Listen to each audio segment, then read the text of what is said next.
Kabar yang benar-benar mengejutkan dan membuat peta persaingan sepak bola Asia Tenggara berubah secara drastis. Sebuah keputusan besar dari Asian Football Confederation atau AFC tiba-tiba mengguncang kawasan ini. Dan yang paling menarik, di tengah drama yang menimpa Malaysia, ternyata timnas Indonesia justru ikut mendapatkan keuntungan besar. Ya, bisa dibilang ini seperti pepatah yang sering kita dengar, ketiban durian runtuh. Lalu, apa sebenarnya yang terjadi? Dan kenapa Indonesia bisa ikut diuntungkan? Mari kita bahas semuanya secara lengkap.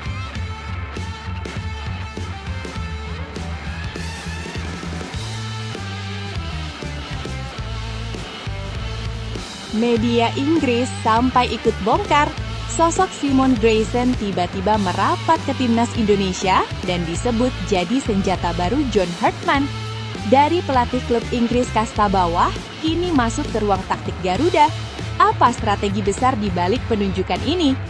FIFA Series 2026 langsung jadi panggung pembuktian. Mampukah kombinasi Hartman dan Grayson mengubah wajah timnas Indonesia? Ini fakta lengkap yang bikin dunia sepak bola mulai melirik Garuda.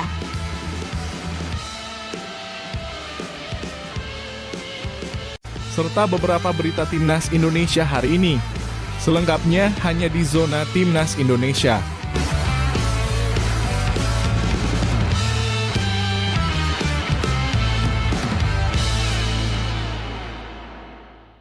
Sebelumnya jangan lupa subscribe channel ini supaya tidak ketinggalan berita timnas Indonesia. Kabar yang benar-benar mengejutkan dan membuat peta persaingan sepak bola Asia Tenggara berubah secara drastis. Sebuah keputusan besar dari Asian Football Confederation atau AFC tiba-tiba mengguncang kawasan ini. Dan yang paling menarik, di tengah drama yang menimpa Malaysia, ternyata timnas Indonesia justru ikut mendapatkan keuntungan besar. Ya, bisa dibilang ini seperti pepatah yang sering kita dengar, ketiban durian runtuh. Lalu, apa sebenarnya yang terjadi? Dan kenapa Indonesia bisa ikut diuntungkan? Mari kita bahas semuanya secara lengkap. Awal mula skandal naturalisasi Malaysia.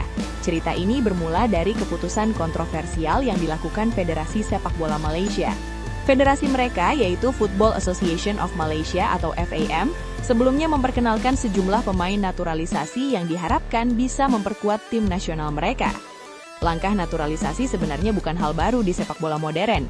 Banyak negara melakukannya untuk meningkatkan kualitas tim nasional. Indonesia sendiri juga melakukan proses serupa dalam beberapa tahun terakhir. Namun yang terjadi di Malaysia kali ini ternyata berbeda. Masalah muncul ketika AFC menemukan adanya indikasi pelanggaran administrasi dalam proses naturalisasi beberapa pemain. Setelah penyelidikan panjang, akhirnya AFC mengumumkan keputusan yang sangat mengejutkan. Sebanyak 7 pemain naturalisasi Malaysia dinyatakan tidak memenuhi syarat secara sah. Mereka adalah Facundo Garcis, John Irazabal, Hector Hefel, Joao Figueiredo, Emmanuel Machuca, Rodrigo Holgado, Gabriel Palmero. Ketujuh pemain tersebut dianggap memiliki dokumen naturalisasi yang tidak sesuai dengan regulasi internasional sepak bola. Akibatnya, AFC menjatuhkan hukuman yang sangat berat. Hukuman berat dari AFC. Dalam keputusan resminya, Asian Football Confederation menyatakan bahwa 7 pemain tersebut dilarang beraktivitas di sepak bola selama 12 bulan. Namun hukuman tidak berhenti sampai di situ. Kasus ini kemudian dibawa ke tingkat yang lebih tinggi untuk diputuskan secara final oleh Court of Arbitration for Sport atau CAS. Dan hasilnya benar-benar mengejutkan. Malaysia dinyatakan melanggar pasal 56 dalam kode disiplin AFC. Akibat pelanggaran itu, hasil pertandingan Malaysia di kualifikasi Piala Asia 2027 resmi dianulir. Beberapa kemenangan penting Malaysia langsung berubah menjadi kekalahan. Yang paling mengejutkan adalah kemenangan 2-0 atas Nepal berubah menjadi kalah 0-3, dan kemenangan 4-0 atas Vietnam juga berubah menjadi kalah 0-3. Dalam sekejap, hasil pertandingan yang sebelumnya membuat Malaysia berada di posisi kuat langsung berubah total. Perubahan hasil pertandingan ini langsung mengguncang klasemen grup F kualifikasi Piala Asia 2027. Sebelum keputusan tersebut keluar, Malaysia sebenarnya berada dalam posisi yang sangat baik. Mereka unggul 3 poin dari Vietnam dan memiliki peluang besar untuk lolos. Namun semuanya berubah dalam satu keputusan. Setelah pengurangan poin, Malaysia kehilangan 6 poin sekaligus. Hasilnya, Vietnam langsung mengambil alih puncak klasemen dengan 15 poin. Sementara Malaysia yang sebelumnya memimpin kini turun drastis menjadi 9 poin saja.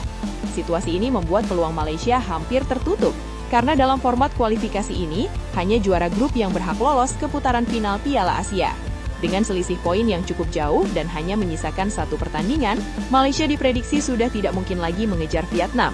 Artinya, Harimau Malaya kemungkinan besar gagal tampil di Piala Asia 2027. Sebuah pukulan yang sangat telak bagi sepak bola Malaysia. Tidak bisa dipungkiri, keputusan ini membuat Vietnam berada dalam posisi yang sangat menguntungkan. Tim yang selama ini menjadi rival kuat Malaysia kini tiba-tiba mendapatkan keuntungan besar tanpa harus bermain. Dengan tambahan poin dari kemenangan WO, Vietnam hampir pasti mengamankan posisi juara grup. Ini berarti mereka memiliki peluang sangat besar untuk tampil di Piala Asia 2027. Bagi Vietnam, ini seperti mimpi yang datang tiba-tiba. Namun cerita menariknya tidak berhenti di situ, karena ternyata bukan hanya Vietnam yang mendapat keuntungan. Di tengah drama besar ini, ada satu tim yang diam-diam ikut mendapatkan keuntungan. Ya, tim tersebut adalah Timnas Indonesia. Keuntungan yang didapat Indonesia memang bukan dari klasemen kualifikasi, melainkan dari peringkat dunia FIFA. Saat ini di ranking resmi FIFA, posisi Indonesia dan Malaysia sebenarnya sangat berdekatan. Malaysia berada di peringkat 121 dunia, sedangkan Indonesia tepat di belakangnya. Perbedaan poin di antara keduanya sangat tipis. Malaysia memiliki 1145,89 poin, sementara Indonesia memiliki 1144,73 poin. Artinya selisihnya bahkan tidak sampai 2 poin. Nah, keputusan AFC yang memberikan hukuman kepada Malaysia akan berdampak langsung pada perolehan poin FIFA mereka, karena kekalahan WO biasanya akan mengurangi poin ranking. Jika poin Malaysia dipotong, maka otomatis posisi mereka bisa turun. Dan ketika itu terjadi, Indonesia berpeluang besar naik ke peringkat 121 dunia, tanpa harus memainkan pertandingan tambahan.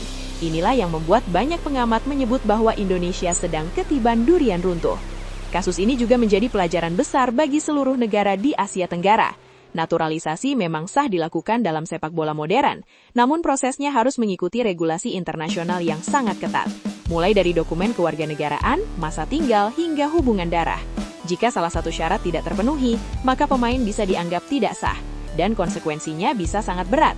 Kasus Malaysia ini menjadi contoh nyata bahwa kesalahan administrasi bisa berdampak besar pada prestasi sebuah tim nasional, bahkan hingga menggagalkan peluang tampil di turnamen besar. Bagi Indonesia, situasi ini bisa menjadi momentum yang sangat positif. Jika benar naik ke peringkat yang lebih tinggi di ranking FIFA, maka ada beberapa keuntungan yang bisa didapat. Misalnya, potensi mendapatkan lawan yang lebih seimbang dalam undian turnamen, peningkatan reputasi sepak bola Indonesia di dunia, peluang lebih besar untuk mendapatkan pertandingan uji coba internasional. Selain itu, posisi ranking yang lebih baik juga bisa meningkatkan kepercayaan diri para pemain, karena setiap kenaikan peringkat menunjukkan perkembangan positif tim nasional. Drama besar yang menimpa Malaysia menunjukkan betapa ketatnya regulasi dalam sepak bola internasional. Kesalahan kecil dalam administrasi bisa berubah menjadi bencana besar. Namun di sisi lain, keputusan tersebut juga membawa efek domino bagi negara lain. Vietnam mendapatkan keuntungan besar dalam perburuan tiket Piala Asia, sementara Indonesia berpotensi naik ke peringkat di ranking dunia. Sebuah perkembangan yang tentu saja menarik untuk terus kita pantau. Apakah benar Indonesia akan naik ke posisi 121 dunia? Atau masih ada perubahan lain yang akan terjadi? Kita tunggu saja perkembangan selanjutnya. Buat kalian yang selalu mendukung Timnas Indonesia, jangan lupa like video ini jika kalian bangga dengan perkembangan Garuda. Tulis di kolom komentar pendapat kalian tentang hukuman Malaysia ini. Share video ini ke teman-teman kalian agar semakin banyak yang tahu drama besar di sepak bola Asia Tenggara. Dan jangan lupa subscribe agar kalian tidak ketinggalan update terbaru tentang Timnas Indonesia dan sepak bola dunia.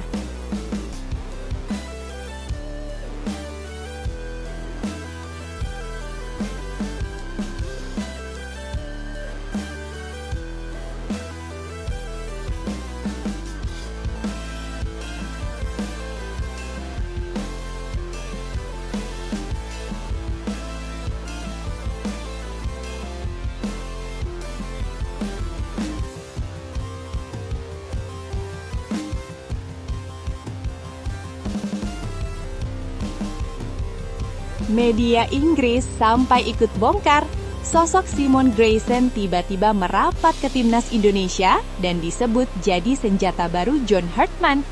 Dari pelatih klub Inggris kasta bawah, kini masuk ke ruang taktik Garuda. Apa strategi besar di balik penunjukan ini? FIFA Series 2026 langsung jadi panggung pembuktian. Mampukah kombinasi Hartman dan Grayson mengubah wajah timnas Indonesia? Ini fakta lengkap yang bikin dunia sepak bola mulai melirik Garuda. Kabar bergabungnya Simon Grayson dengan timnas Indonesia ternyata tidak hanya menjadi pembicaraan di Asia Tenggara. Media Inggris juga ikut menyoroti langkah ini. Salah satu media yang menulis tentang kabar tersebut adalah Lancashire Post. Dalam laporan mereka, disebutkan bahwa Simon Grayson telah mengambil tantangan baru dalam kariernya dengan bergabung ke tim nasional Indonesia. Media tersebut bahkan menyebut bahwa ini adalah pengalaman yang sangat berbeda bagi Grayson. Selama ini ia dikenal sebagai pelatih yang lebih banyak berkutat di kompetisi klub Inggris, terutama di divisi bawah. Namun kini, ia harus menghadapi dunia yang berbeda, sepak bola internasional di Asia Tenggara. Bagi banyak orang di Inggris, langkah ini dianggap cukup berani karena berpindah dari sepak bola Inggris menuju tim nasional di kawasan Asia bukanlah hal yang umum. Namun bagi Grayson sendiri, justru disitulah letak tantangannya. Sebelum menjadi pelatih, Simon Grayson sebenarnya adalah seorang pemain sepak bola profesional. Ia pernah merasakan kerasnya kompetisi Liga Inggris bersama beberapa klub besar. Salah satunya adalah Leicester City, klub yang saat itu masih berjuang di kompetisi tertinggi Inggris. Selain itu, ia juga sempat bermain untuk Aston Villa, salah satu klub bersejarah di Inggris. Pengalaman sebagai pemain inilah yang kemudian membentuk dasar pemahamannya tentang sepak bola. Setelah pensiun sebagai pemain, Grayson memutuskan untuk meniti karier sebagai pelatih, dan perjalanan kepelatihannya bisa dibilang cukup panjang. Ia pernah menangani berbagai klub Inggris seperti Blackpool FC, Leeds United, Sunderland AFC, dan Preston North End. Sebagian besar kariernya memang dihabiskan di kompetisi kasta kedua hingga keempat Inggris. Namun justru dari situ ia dikenal sebagai pelatih yang sangat berpengalaman dalam membangun tim dari bawah. Yang menarik, pengalaman Grayson ternyata tidak hanya terbatas di Inggris. Beberapa tahun terakhir, ia juga mulai menjelajahi sepak bola Asia. Pada tahun 2022 hingga 2023, ia sempat menjadi pelatih Bengaluru FC, salah satu klub kuat di Liga India. Pengalaman ini membuatnya mulai mengenal kultur sepak bola Asia yang sangat berbeda dengan Eropa. Tidak berhenti di situ, Grayson juga pernah terlibat dalam proyek sepak bola di Nepal bersama klub Lalitpur City FC. Pengalaman lintas benua ini membuatnya dinilai memiliki perspektif yang lebih luas dalam memahami perkembangan sepak bola global. Dan mungkin inilah yang membuat John Hartman tertarik untuk mengajaknya bergabung. Kehadiran Simon Grayson diyakini merupakan bagian dari rencana besar yang sedang dibangun oleh pelatih kepala timnas Indonesia, John Hartman. Hartman sendiri dikenal sebagai pelatih yang memiliki pendekatan modern dalam membangun tim nasional. Ia sangat menekankan struktur kepelatihan yang kuat. Artinya, kesuksesan tim tidak hanya bergantung pada satu pelatih kepala, tetapi pada seluruh tim pelatih yang bekerja di belakang layar. Dengan masuknya Grayson, struktur staf pelatih timnas Indonesia kini menjadi semakin lengkap, apalagi sebelumnya sudah ada pelatih lokal yang juga memiliki pengalaman besar, yaitu Nova Arianto. Kombinasi ini diharapkan mampu menciptakan keseimbangan antara pengalaman internasional dan pemahaman terhadap karakter pemain Indonesia. Kehadiran Simon Grayson langsung mendapatkan ujian nyata. Timnas Indonesia akan menghadapi agenda penting dalam FIFA Series 2026. Turnamen ini menjadi panggung pertama bagi era kepemimpinan John Hartman. Dalam ajang tersebut, timnas Indonesia dijadwalkan menghadapi beberapa lawan internasional, di antaranya adalah tim Eropa Bulgaria National Football Team, serta tim dari Karibia Saint Kitts and Nevis National Football Team. Pertandingan ini bukan sekedar laga persahabatan biasa, melainkan kesempatan penting untuk menguji strategi baru yang sedang dibangun oleh tim pelatih. Simon Grayson sendiri tidak menyembunyikan rasa antusiasnya. Melalui media sosial, ia menyampaikan bahwa bergabung dengan timnas Indonesia adalah pengalaman baru yang sangat ia nantikan. Ia menyebut bahwa ini adalah babak baru dalam perjalanan kariernya. Grayson juga mengaku sangat bersemangat bekerja bersama John Hartman dan seluruh staf pelatih lainnya. Baginya, kesempatan untuk terlibat dalam proyek besar sepak bola Indonesia adalah sesuatu yang sangat menarik. Apalagi Indonesia dikenal memiliki basis penggemar sepak bola yang sangat besar dan penuh semangat. Masuknya Simon Grayson memberikan harapan baru bagi timnas Indonesia. Dengan pengalaman panjang di sepak bola Inggris serta wawasan internasional yang dimilikinya, banyak yang berharap ia bisa membawa perspektif baru dalam taktik dan strategi permainan. Kolaborasi antara Hurtman, Grayson, dan staf lokal seperti Nova Arianto bisa menjadi kombinasi yang sangat menarik. Jika semuanya berjalan sesuai rencana, timnas Indonesia berpotensi mengalami perkembangan yang signifikan, dan FIFA Series 2026 akan menjadi panggung pembuktian pertama. Apakah strategi baru ini akan berhasil, ataukah masih membutuhkan waktu untuk berkembang? Semua akan mulai terlihat dalam pertandingan mendatang. Kalau kalian bangga dengan perkembangan timnas Indonesia, jangan lupa like video ini, komentar pendapat kalian tentang bergabungnya Simon Grayson, share ke teman-teman pecinta sepak bola Indonesia, dan subscribe agar tidak ketinggalan berita terbaru seputar timnas Indonesia.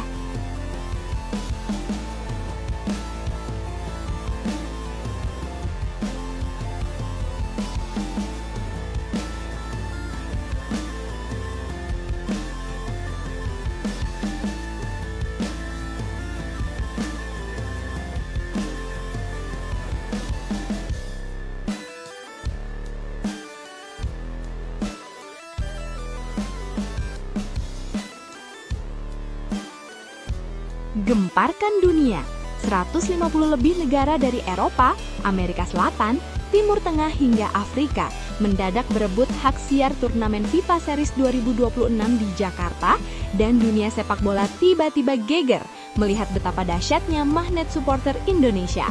Ironisnya, turnamen yang pernah diremehkan kini justru membuat banyak negara tetangga berbalik arah dan ikut berebut menyiarkan atmosfer sepak bola Indonesia.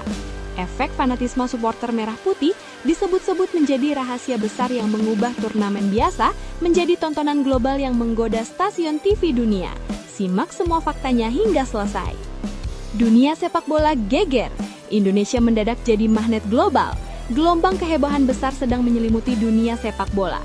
Dalam hitungan hari menjelang bergulirnya FIFA Series 2026, perhatian internasional mendadak terpusat ke Indonesia, khususnya ke kota Jakarta. Apa yang awalnya dianggap hanya turnamen uji coba biasa, kini berubah menjadi fenomena global yang mencengangkan. Lebih dari 150 negara dilaporkan berebut hak siar untuk menayangkan pertandingan yang akan berlangsung di Stadion Kebanggaan Indonesia, Stadion Utama Gelora Bung Karno. Turnamen yang akan digelar pada 27 dan 30 Maret 2026 ini tiba-tiba menjadi komoditas panas di industri televisi olahraga dunia. Banyak pihak bahkan mengaku terkejut melihat betapa besarnya minat global terhadap pertandingan yang digelar di tanah air. Perebutan hak siar yang meledak tak terduga. Jaringan televisi olahraga dari berbagai penjuru dunia kini berlomba-lomba memasukkan penawaran resmi untuk mendapatkan hak siar pertandingan dari Jakarta. Dari benua Eropa, Amerika Selatan, Timur Tengah hingga Afrika, stasiun televisi besar mulai menyadari satu hal, pertandingan yang digelar di Indonesia bukan sekedar sepak bola biasa. Bahkan platform streaming olahraga global ikut turun gelanggang dalam persaingan sengit ini. Mereka melihat potensi jumlah penonton yang luar biasa besar, terutama dari kawasan Asia Tenggara yang dikenal memiliki basis penggemar sepak bola yang sangat fanatik. Dan di balik semua fenomena ini, ada satu faktor yang disebut-sebut menjadi pemicu utama ledakan perhatian dunia, supporter timnas Indonesia. Efek supporter Indonesia mengguncang dunia. Banyak analis sepak bola internasional mulai membicarakan fenomena yang kini dikenal sebagai efek supporter Indonesia. Atmosfer pertandingan di Stadion Utama Gelora Bung Karno kerap digambarkan sebagai salah satu yang paling spektakuler di dunia. Puluhan ribu supporter memenuhi tribun dengan koreografi raksasa, nyanyian tanpa henti, serta gemuruh dukungan yang mengguncang stadion dari awal hingga akhir pertandingan. Ketika tim nasional sepak bola Indonesia bertanding, stadion sering berubah menjadi lautan merah putih yang bergelora. Bagi televisi internasional, atmosfer seperti ini bukan hanya pertandingan sepak bola, tetapi pertunjukan emosional yang sangat dramatis dan memikat penonton global. Tidak heran jika rating siaran pertandingan Indonesia sering melonjak tinggi di kawasan Asia Timur dan Asia Tenggara. Negara yang dulu meremehkan, kini ikut berebut. Ironi besar pun terjadi. Sebelum hype besar ini muncul, sebagian pengamat sepak bola di Asia Tenggara sempat meremehkan FIFA Series dan menyebutnya hanya sebagai pertandingan uji coba biasa. Namun kini, situasinya berubah total. Beberapa media dari Malaysia yang sebelumnya bersikap skeptis, kini dikabarkan ikut mengajukan penawaran hak siar. Mereka tidak ingin ketinggalan menayangkan fenomena yang sedang menyedot perhatian dunia ini. Perubahan sikap tersebut memperlihatkan satu hal yang semakin jelas. Pasar sepak bola Indonesia kini mulai dipandang sebagai kekuatan besar di kawasan. Seluruh pertandingan akan berlangsung di Stadion Ikonik Indonesia, Stadion Utama Gelora Bung Karno, sebuah arena megah yang telah menjadi saksi berbagai laga legendaris selama puluhan tahun. Dengan kapasitas puluhan ribu penonton dan atmosfer yang terkenal sangat bergemuruh, stadion ini diprediksi akan kembali menghadirkan malam-malam sepak bola yang luar biasa. Sementara itu, FIFA terus melakukan koordinasi intensif dengan Federasi Sepak Bola Indonesia untuk memastikan seluruh persiapan berjalan sempurna menjelang kick-off turnamen. Semua mata kini tertuju pada Jakarta. Lonjakan minat dari ratusan negara untuk menyiarkan FIFA Series 2026 menjadi bukti nyata bahwa Indonesia tidak lagi dipandang sebelah mata di panggung sepak bola internasional. Fenomena ini bukan sekedar tentang pertandingan sepak bola, ini tentang kekuatan emosi, fanatisme, dan energi luar biasa dari jutaan supporter Indonesia yang mampu membuat dunia menoleh. Jika turnamen ini sukses menghadirkan atmosfer spektakuler seperti yang diprediksi, bukan tidak mungkin Indonesia akan semakin sering dipercaya menjadi tuan rumah berbagai turnamen internasional di masa depan. Dan dalam hitungan hari ke depan, satu hal hampir pasti terjadi. Jakarta akan menjadi pusat perhatian dunia. Bagaimana menurut kamu fenomena ini? Apakah supporter Indonesia memang yang paling menggila di dunia? Tulis pendapatmu di kolom komentar. Jangan lupa like kalau kamu bangga dengan supporter Indonesia. Share ke teman-teman pecinta sepak bola. Subscribe untuk update berita sepak bola paling heboh berikutnya.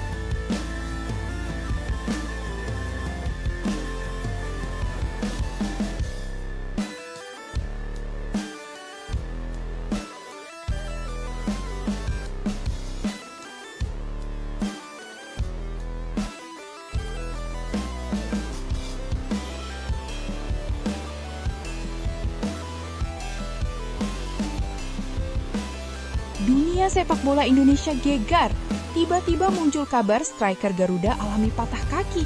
Tapi Ole Romeni langsung membalas dengan satu kalimat yang membungkam semua rumor. Menjelang turnamen besar FIFA Series 2026, nama Ole Romeni mendadak trending setelah disebut cedera parah dan hilang dari laga Oxford United. Apakah ini bukti bahwa hoax sepak bola bisa menyebar lebih cepat dari gol di menit terakhir? Simak kronologi lengkapnya. Heboh, rumor cedera parah Ole Romeni gegerkan publik sepak bola. Dunia sepak bola Indonesia mendadak diguncang oleh kabar mengejutkan mengenai striker andalan Ole Romeni. Nama penyerang berdarah Medan itu tiba-tiba menjadi perbincangan panas setelah muncul rumor yang menyebut dirinya mengalami cedera patah kaki. Kabar tersebut beredar luas hanya beberapa hari sebelum FIFA Series 2026, turnamen internasional yang akan diikuti tim nasional sepak bola Indonesia. Isu tersebut membuat banyak supporter Garuda langsung panik. Pasalnya, kehadiran Romeni dianggap sangat penting bagi lini serang tim nasional. Spekulasi semakin liar setelah Oxford United beberapa kali tidak menurunkan sang striker dalam pertandingan terakhir mereka di kompetisi EFL Championship musim 2025-2026. Situasi itu memuncak ketika Romeni kembali tidak terlihat dalam laga saat Oxford United berhasil menang 1-0 atas Blackburn Rovers pada 12 Maret 2026. Ketidakhadiran pemain berusia 25 tahun tersebut langsung memicu spekulasi besar mengenai kondisi kebugarannya. Para penggemar mulai bertanya-tanya, apakah ia mengalami cedera serius yang bisa mengancam partisipasinya bersama timnas Indonesia? Api rumor semakin membesar setelah situs statistik sepak bola Transfermarkt mencantumkan informasi bahwa Ole Romeni mengalami cedera serius yang bahkan disebut sebagai patah kaki. Tak butuh waktu lama, kabar tersebut langsung menyebar cepat di berbagai platform media sosial. Sejumlah akun bahkan mengutip pernyataan dari influencer sepak bola di YouTube yang menyebut bahwa cedera itu terjadi saat sesi latihan Oxford United. Akibatnya, kegelisahan di kalangan supporter Indonesia semakin memuncak. Ole Romeni langsung membantah dengan tegas. Namun ketika rumor sudah terlanjur menyebar luas, Ole Romeni akhirnya muncul langsung memberikan klarifikasi. Melalui kolom komentar di akun Instagram fulltimegaruda.id, sang striker membantah kabar tersebut dengan sangat singkat namun tegas. Berita bohong. Dua kata tersebut langsung menjadi perhatian besar netizen. Klarifikasi langsung dari pemain yang bersangkutan membuat rumor cedera patah kaki itu runtuh dalam sekejap. akun penyebar rumor langsung menghapus postingan. Setelah komentar tersebut viral, akun yang sebelumnya menyebarkan kabar cedera langsung menghapus unggahannya. Tidak hanya itu, mereka juga mengunggah permintaan maaf kepada publik serta membagikan tangkapan layar komentar oleh Romeni sebagai bentuk klarifikasi. Langkah tersebut diambil setelah menyadari bahwa informasi yang mereka sebarkan ternyata tidak benar. Pada hari yang sama, PSSI juga ikut memberikan klarifikasi resmi. Melalui pernyataan Sumarji selaku Ketua Badan Tim Nasional atau BTN, Federasi menegaskan bahwa kabar cedera patah kaki oleh Romeni tidak benar. Penegasan ini sekaligus menenangkan kekhawatiran publik menjelang agenda penting Timnas Indonesia di FIFA Series 2026. Pelajaran penting dari kasus ini. Kasus ini kembali menunjukkan betapa cepatnya informasi yang belum terverifikasi bisa menyebar di era media sosial. Dalam hitungan jam, sebuah rumor bisa berubah menjadi kepanikan nasional, terutama ketika menyangkut pemain penting timnas. Beruntung, klarifikasi cepat dari Ole Romeni dan PSSI berhasil menghentikan penyebaran hoax sebelum semakin meluas. Kini, para supporter Garuda bisa kembali bernafas lega. Kalau kamu fans Timnas Indonesia, tekan like sekarang. Menurut kamu, kenapa hoax sepak bola bisa cepat viral? Tulis di komentar. Share artikel ini supaya teman-teman kamu tidak ikut termakan rumor. Subscribe untuk update berita Timnas Indonesia paling panas dan terbaru.